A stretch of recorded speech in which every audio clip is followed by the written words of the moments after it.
Uma doutrina da Trindade que seja cristã e vinculada à história de Cristo e do Espírito, precisa pensar a Trindade do amor de Deus, que envia e que busca, e que está aberta desde a origem. O Deus triuno é o Deus aberto para os seres humanos, para o mundo e para o tempo. Esta é a definição do teólogo Jürgen Moltmann sobre o Deus triuno, em seu livro A Igreja no Poder do Espírito. Um Deus que é aberto aos seres humanos, a todo mundo e a todo tempo. Em outras palavras, um Deus acessível à humanidade e à sua criação. Hoje, segundo o nosso calendário litúrgico, celebramos o Domingo da Trindade, tempo litúrgico em que iniciamos um novo ciclo pós-Pentecostes, com ênfase às três pessoas da Trindade. Nasce a Igreja, e aqui temos Pai, Filho e Espírito Santo acompanhando cada passo da Igreja em todo o tempo e em todo o mundo. Para nós cristãos, o mistério da fé está exatamente na capacidade de crer que a unidade da Igreja se baseia na unidade da Trindade. A Trindade esteve e está presente em toda a história, com atitudes que libertam e restauram a esperança. No amor do Pai somos libertados, no sacrifício do Filho somos libertados, no consolo do Espírito Santo somos libertados. Durante o mês, a ênfase das nossas mensagens está centrada em atitudes que libertam. Atitudes de Deus através da pessoa de Jesus Cristo e sob a orientação do Espírito Santo que nos libertam do poder da morte. Morte que somente traz sofrimento e angústia ao coração aflito. Daí a escolha do texto que lemos. Duas histórias que se cruzam devido a acontecerem praticamente ao mesmo tempo. Duas atitudes que dão à luz a dois milagres. Milagres que restauram vidas e famílias sem esperança. Vamos voltar ao texto que lemos. Três evangelistas registram os dois milagres. Marcos, onde a narrativa oferece mais detalhes do que Lucas, que lemos, inicia dizendo que grande multidão seguia Jesus. A palavra multidão aparece 38 vezes no Evangelho de Marcos, referindo-se ao povo sofrido, como sendo ovelhas sem pastor.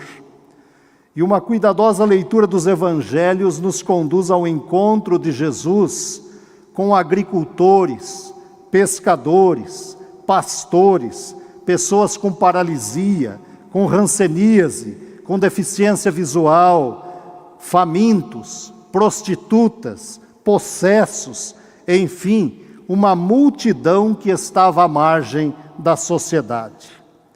Apesar da região da Galileia possuir uma rica terra e uma terra fértil, a riqueza estava na mão de poucos.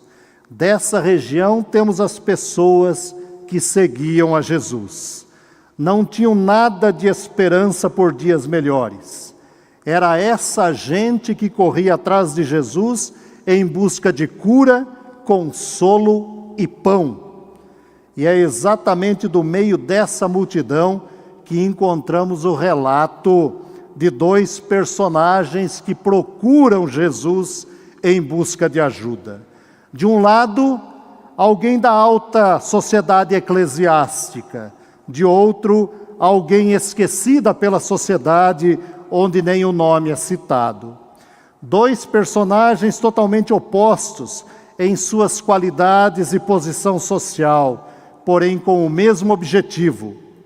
Buscavam a restauração da vida, a libertação.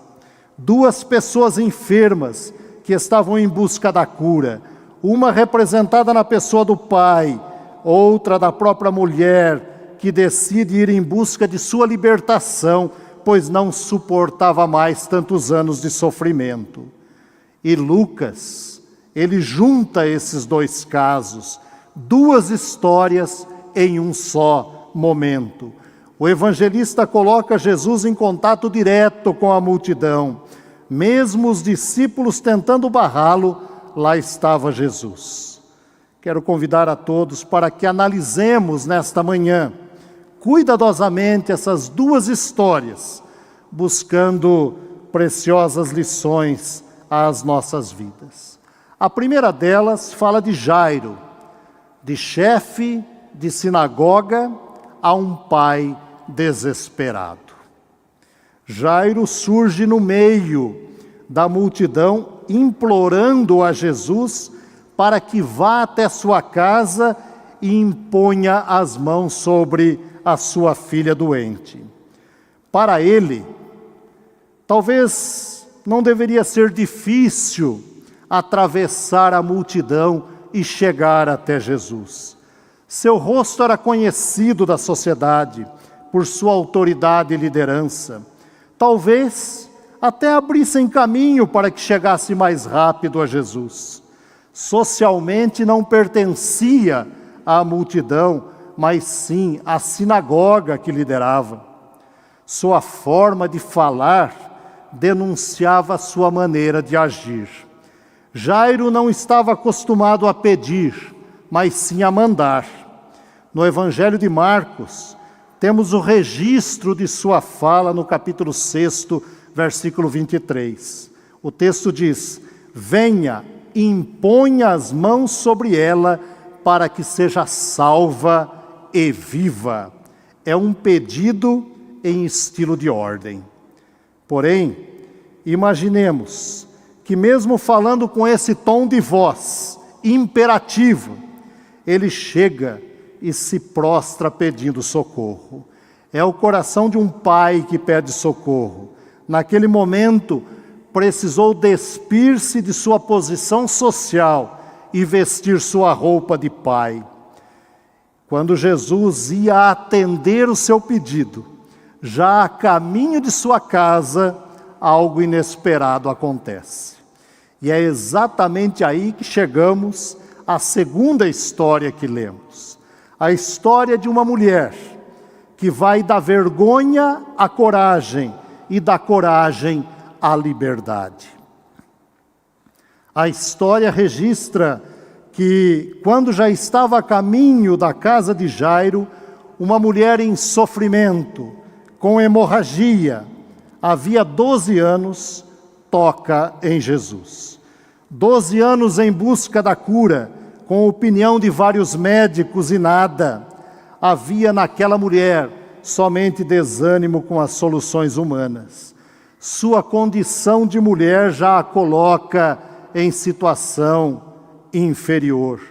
A própria lei dizia que a mulher ficava impura 40 dias após o parto de um menino e 80 dias no caso de menina. Essa lei, oriunda provavelmente do período pós-exílio, dizia que a hemorragia tomava conta de todo o seu corpo e seu corpo ficava impuro. Consequentemente, em tudo que tocasse, tornara-se impuro também. No caso daquela mulher, há 12 anos, a hemorragia já a afastava do convívio social. Sua relação com o sagrado estava impedida devido à sua impureza. Pela tradição, era transmissora de impureza e não poderia estar no meio da multidão. Ao sentir que fora tocado, Jesus interrompe a caminhada para descobrir quem o tocou. Quando a mulher se revela, Jesus dedica um tempo a escutá-la. Um toque foi suficiente para que Jesus lhe desse atenção. Ela sabia da impureza e da lei, mesmo assim atreveu-se a tocar em Jesus. Jesus estava diante de uma mulher que havia violado as leis da pureza pregada pelo próprio Jairo.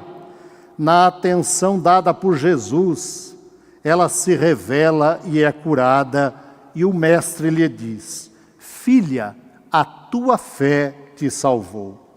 Aqui é o único lugar que Jesus chama alguém de filha, pois ele se coloca como pai, assim como Jairo lutava pela cura de sua filha com todo o seu prestígio e condições.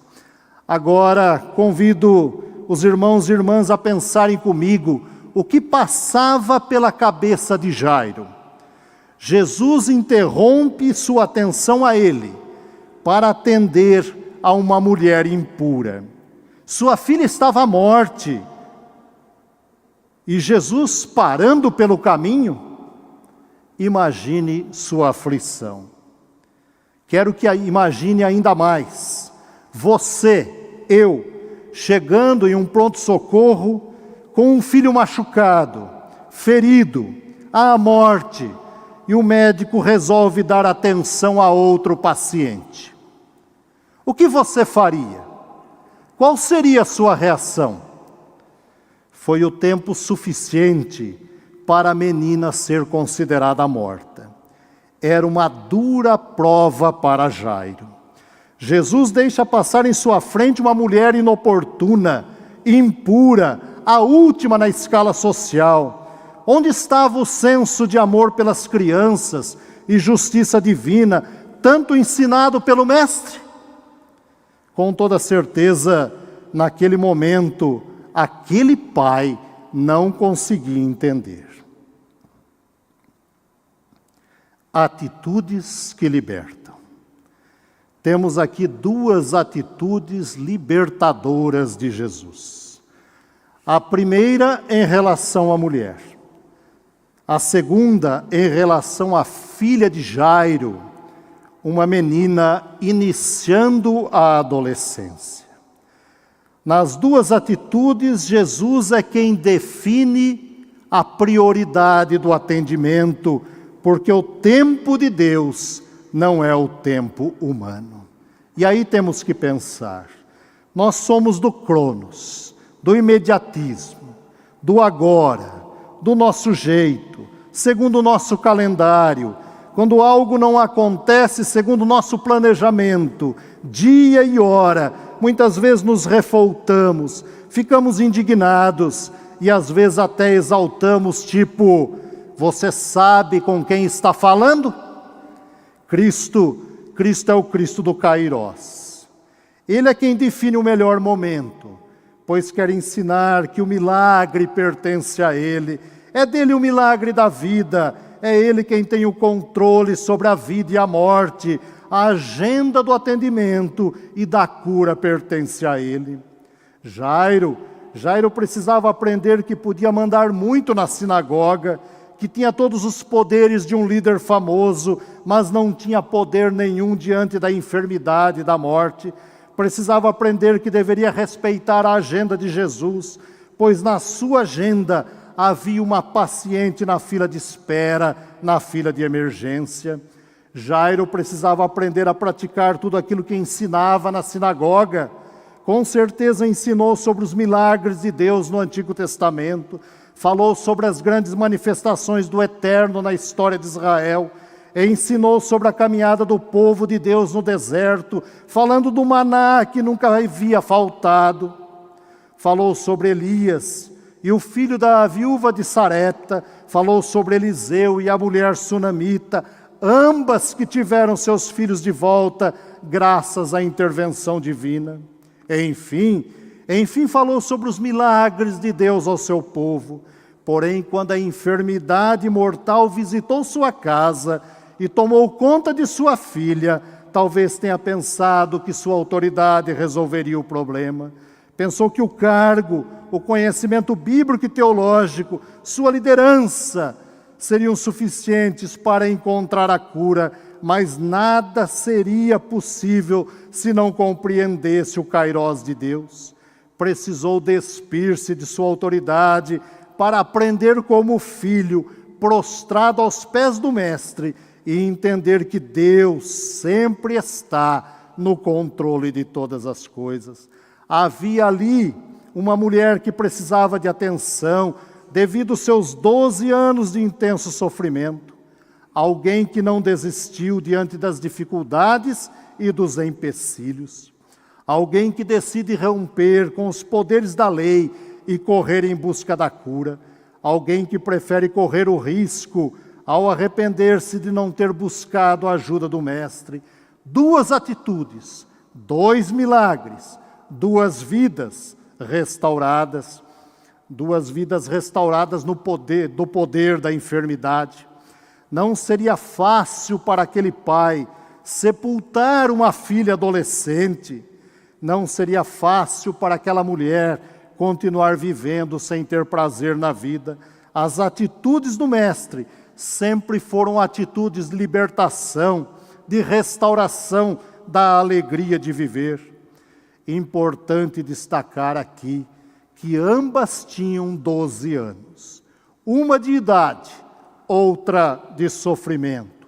2 histórias, 2 milagres, resultado da fé.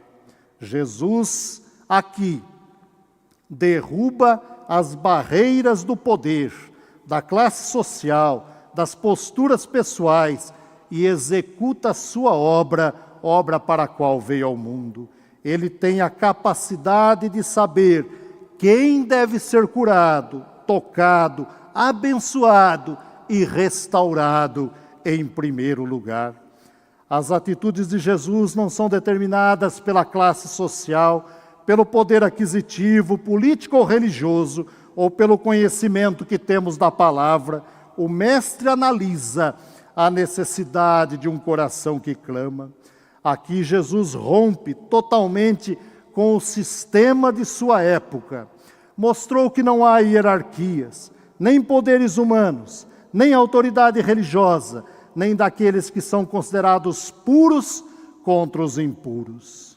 Na sequência da história, Jairo viu alguns de sua casa anunciando a morte de sua filha. Mas Jesus não o abandona e diz com muito amor: não temas, crê somente. Justamente quando toda a esperança se esgotou, ele escuta de Jesus palavras de amor para renascer a sua esperança. É o renascer saindo do pavor e do vazio que o ocupava. Jesus opõe a fé ao medo, dizendo aos mensageiros da desesperança que a menina vive. E ao entrar na casa, toma a menina pela mão. Mais um contato corporal de Jesus, agora com a menina morta. Porém, Jesus não se preocupa com a ideia de impureza, não tem medo de ser contaminado, simplesmente traz de volta a vida. O Mestre, como Senhor da vida, ensina a Jairo que é Ele quem tem o poder sobre a vida e a morte, e que a sua vontade é que neste mundo nenhuma criança ou adolescente morra vítima das pragas de guerras geradas pelos adultos em nossa sociedade, adultos que não lutam pela paz. Da mesma forma, o Mestre veio ao mundo para libertar todo ser humano, representado por esta mulher, vítima de preconceito e da violência social que imperam em nossas ruas, casas e, infelizmente, até mesmo dentro de nossas igrejas. Vítima de um sistema de saúde que coloca os que nada têm no último lugar da fila. A atitude de Jesus libertou um pai preso e aflito, preso às regras severas da lei. A atitude de Jesus libertou uma adolescente, mostrando a beleza da vida. A atitude de Jesus libertou uma mulher enferma do corpo e da alma. O Mestre fez isso para que todos soubessem que a verdadeira liberdade provém da preciosa graça de Deus, gerada pelo amor do Pai, pela atitude do Filho e pelo consolo do Espírito Santo. O Mestre fez isso para que todos pudessem afirmar sua fé dizendo: eu sei em quem tenho crido, como cantaremos logo mais. Neste domingo da Trindade, quando nos deparamos diante de duas histórias que revelam a profundidade do amor de Cristo, necessitamos fazer uma autorreflexão sobre a história divina em nossas vidas. A história de um Deus que se fez carne para chorar com os enfermos e enlutados deste mundo. Na doutrina da Trindade, Deus se abre à humanidade, se comunica através do Jesus encarnado. Deus se revela sentindo as dores de um pai desesperado que está diante de sepultar sua filha adolescente. Deus se revela na mulher, desenganada por todos os médicos, desprezada e ignorada por todos. Deus se revela na criança que volta à vida e nos ensina que há esperança para o ferido. Deus é criador. Deus é preservador da vida na pessoa de Cristo. Deus é consolador, que restaura o lar de Jairo e o coração de uma mulher em prantos. Nosso mundo é um mundo de crenças, não um mundo de fé.